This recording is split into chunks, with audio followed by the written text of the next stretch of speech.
Hello and welcome to another Making Money Moves 101 episode.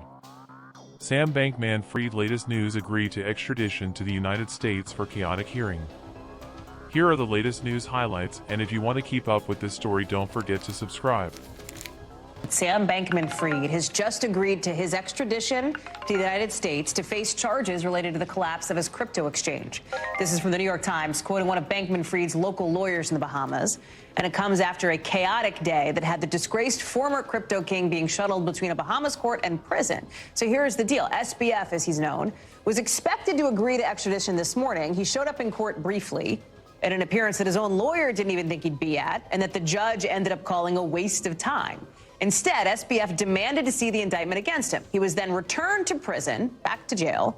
And again, now he's reportedly agreeing to come to the U.S. for extradition, according to the Times. But the bottom line is that it sounds like SBF is going to face the music here in this country for the epic collapse of his crypto kingdom. It seems one way or another he is going to wind up in front of the orchestra here in the United States. The question is just how quickly, right? We know, of course, that the Bahamas has this open extradition treaty with the United States. There's no question there. But what has historically been the case is that it takes an incredibly long time to move someone from the Bahamas to the U.S. if they choose to fight that extradition. That's why all eyes were on this Bahamian courtroom this morning to see whether or not he would go ahead as expected and simply turn himself over voluntarily for extradition. But then he shows up dressed in a suit, and he is visibly shaking, according to the people inside the courtroom, and asks to then see the charging documents, which sets off wild speculation that he's somehow going to begin fighting extradition.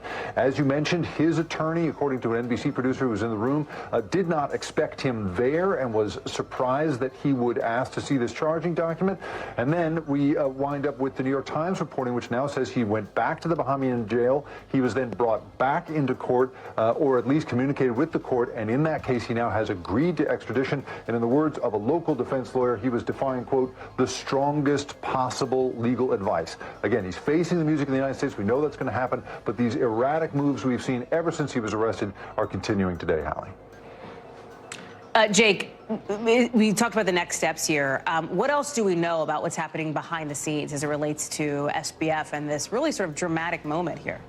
Well, it is interesting to try to understand what his motivations are in going back and forth on this process. You know, and part of it might be the conditions of the jail. The Bahamian prison system is not particularly well regarded. The State Department has in the past regarded it as overcrowded, unhygienic, unsanitary conditions. And the reporting is that Sam Bankman-Fried has, in fact, had to see medical personnel while he's been in there.